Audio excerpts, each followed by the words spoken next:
이 지적 말씀에 대해서 저는 충분히 할 수 있는 질문이라고 생각합니다.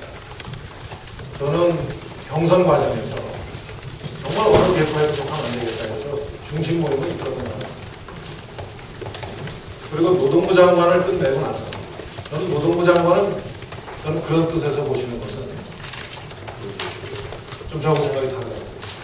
왜 그러냐면 그 당시에 현안 문제를 해결하기 위해서 13년 동안 노사간 갈등이 심해서 풀지 못했던 문제를 해결하라고 저를 보내주신 것 같습니다. 저는 일하러 왔습니다. 다만 정치적으로는 저는 어느 개파에도 속하지 않았던 사람입니다.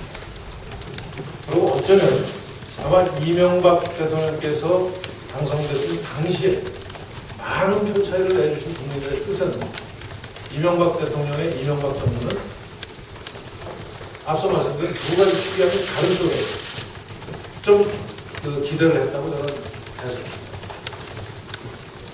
그러나 제가 이 활동을 하면서 보니까 우리 정부도 이 기본 틀이 지속되는 한은 변수가 없더라 하는 생각을 하게 됐습니다.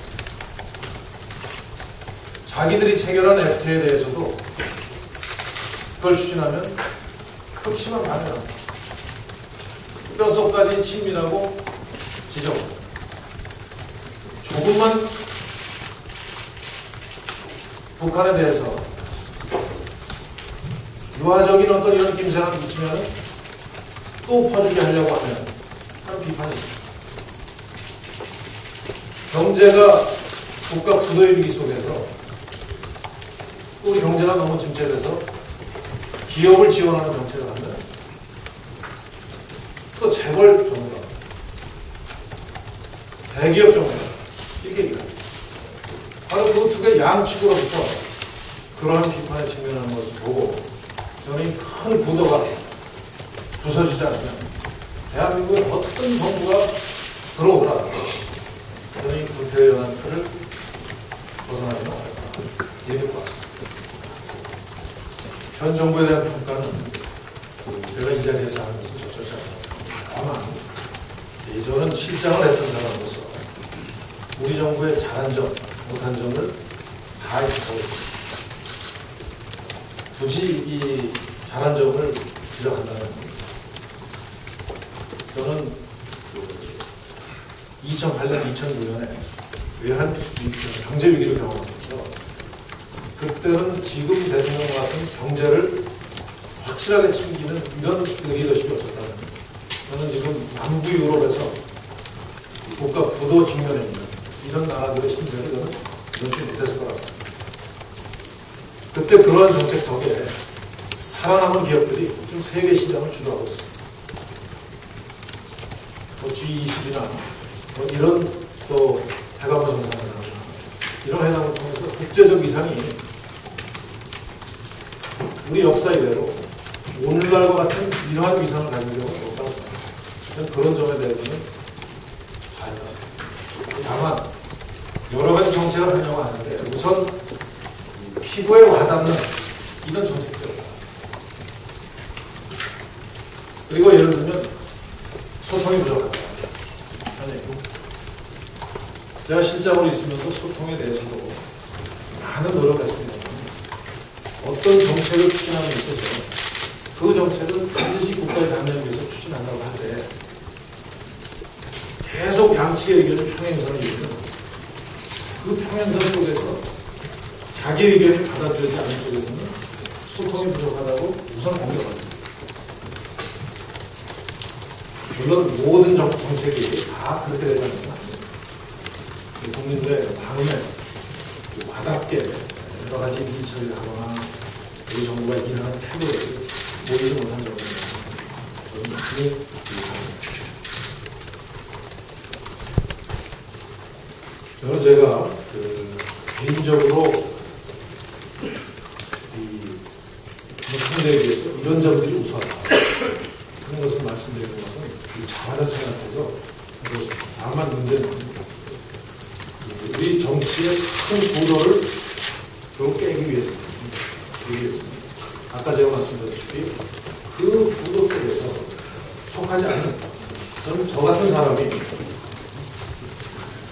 국민들께서 도와줄 수 있고 도와주시면 저는 해낼 수 있다고. 그래서 제가 박근혜 대표께서 디딤돌의 역할을 하시는 것이 중요하다고 생각했습니다. 킹메이커 역할을 하시는 것이 가장 정치적으로 필요한 데가 아닙니다.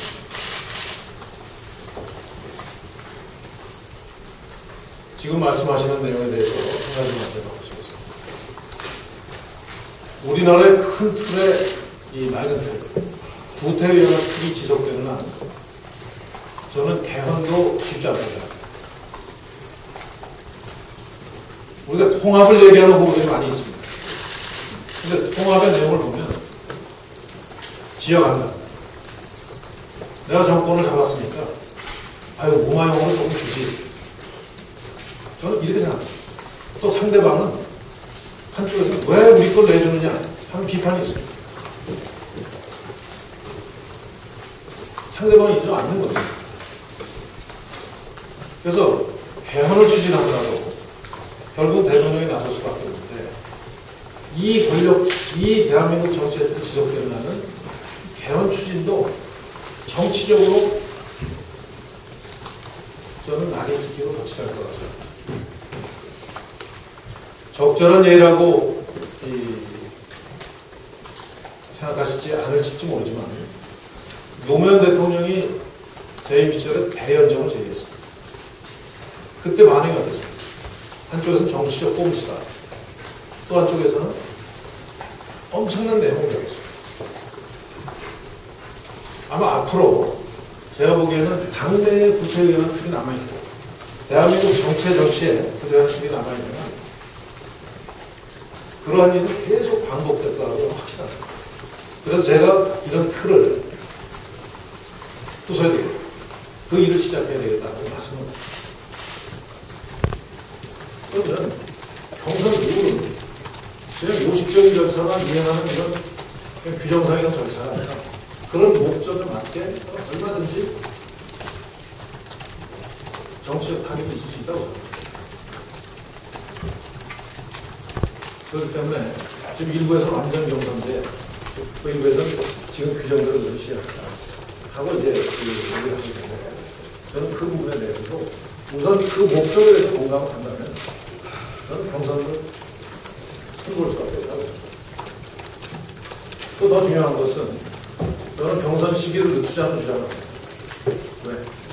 이번 국회는 다른 때 국회와 달리 개원 국회입니다. 19대 총선에서 첫 국회의원이 되신 분들이 의정활동을 통해서 유권자, 또 국민들과 첫 대면을 하게 됩니다. 그래서 국회에 충실하지 못하고 당내의 정치 행사 때문에 소홀히 한다면 19대 국회는 처음부터 망가집니다. 이 점에 대해서 논의가 안 합니다.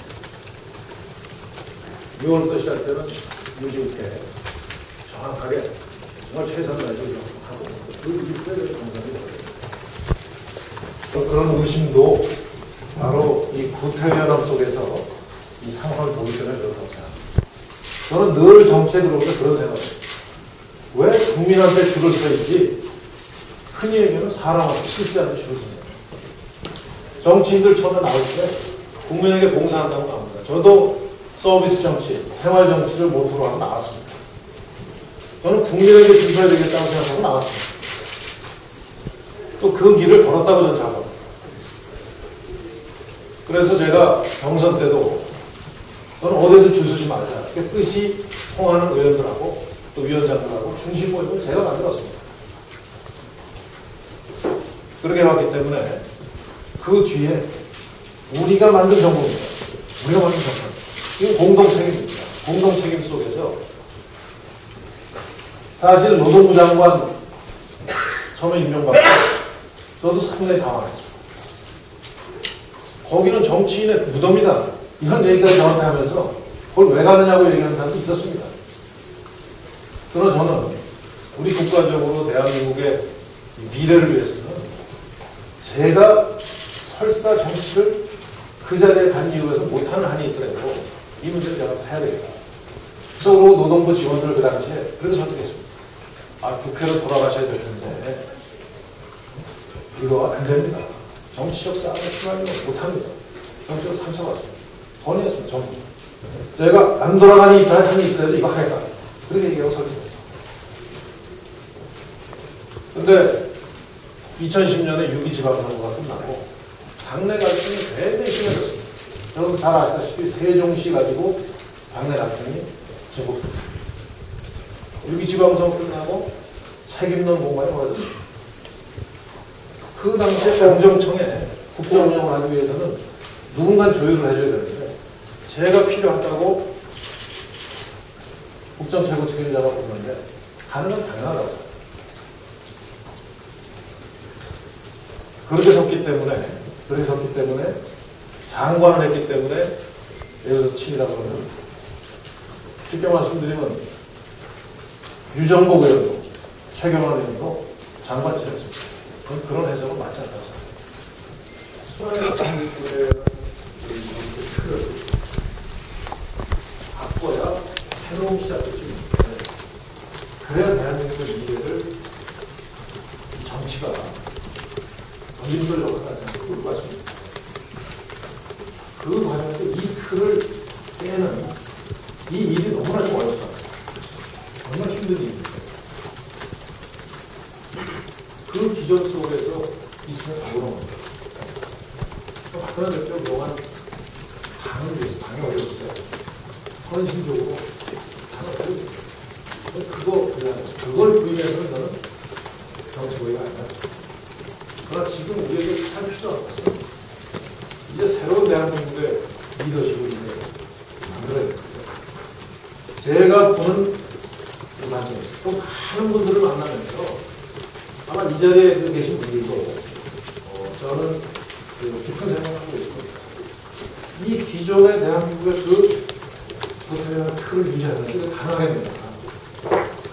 이렇게 되면 지금 젊은이들 대한민국 세계를 많이 뻗어가야 되는데 이 밝은 미래를 과연 이 정책으로 기약할 수가 있겠는가. 그런 문제 제기를 근본적으로 하는 것입니다. 저는 실장을 있을 때는 철저하게 실장으로 했습니다. 또 저는 비서실장이기 때문에 제가 그랬습니다. 비서실장은 비서실에 있는 직원들 보이스리스트, 페이스리스트, 무한 책임 이런 자세로 일해요. 제가 제 개인적인 신상 문제를 가지고 대통령께 말씀드리지 않았습니다.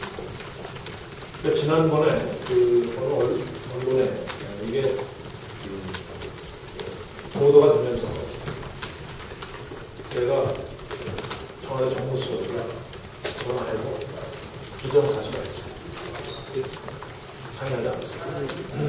저는 안철수 교수에 대해서 내가 동참하라 하는 게 아니고 안철수 교수도 저는 기존의 이런 구태의원 정책 틀 저는 여기에 대한 일종의 문제의식을 강하게 느끼고 있다고 생각합니다. 그런 틀 속에서 유지되는 경제, 그런 틀 속에서 유지되는 대기업과 중소기업들의 가족관, 이런 다 저는 그러한 틀 속에서 안철수 교수는 해석하고 있습니다. 실질적으로 저는 2008년 한나라당 제가 정책위 의장 시절에 제가 공정사회에 대한 공부를 많이 했습니다. 그 당시에 우리나라 경제적인 이 시장 구조가 갑을 받는 게 아니라 대단히 불공정하고 대단히 비민주적인 거래가 깊이 바뀝니다. 이런 문제의식을 가졌었습니다. 그때 이 문제는 안철수 교수와도 많은 얘기를 하고 그 해법에 대해서 많은 논의를 했습니다. 그래서 뭐 1인 창조기업이라든가 여러 가지 우리가 창조의 힘으로 그런 문제들을 극복해 나가서 된다 하는 고민한 것도 그 당시에 제가 안철수 교수와 많은 대화를 나누면서 공유했다. 그러던 분이 이제 정치에 나섰습니다. 그건 아시다시피 그러면 안철수 교수가 생각하는 그런 틀은 제가 지금 말씀드린 이 구태의원은 지난 40년간의 밝은 틀을 바꾸지 않으면 그건 사실은 실현하기 불가능합니다. 그런 점에서 문제의식을 제가 제기한 거고, 거기에 안철수 교수가 같은 뜻을 갖고 있을 것으로 저는 추정하는데, 동참을 합니다. 저하고 같이 무슨 묶어서 하자는 얘기 아닙니다. 연대하자는 얘기는 안 나오죠. 예? 연대 같이 일하자. 제 말씀이 어느 자리에 있건 각자 다양한 위치에서 정세균 대표는 민주당에서, 또 안철수 교수는 무슨 정당이나 어떤 세력에게 얽매이지 말고 우리 국민에게 줄 수 있어야 되지. 왜 세력에 줄 수 있어요?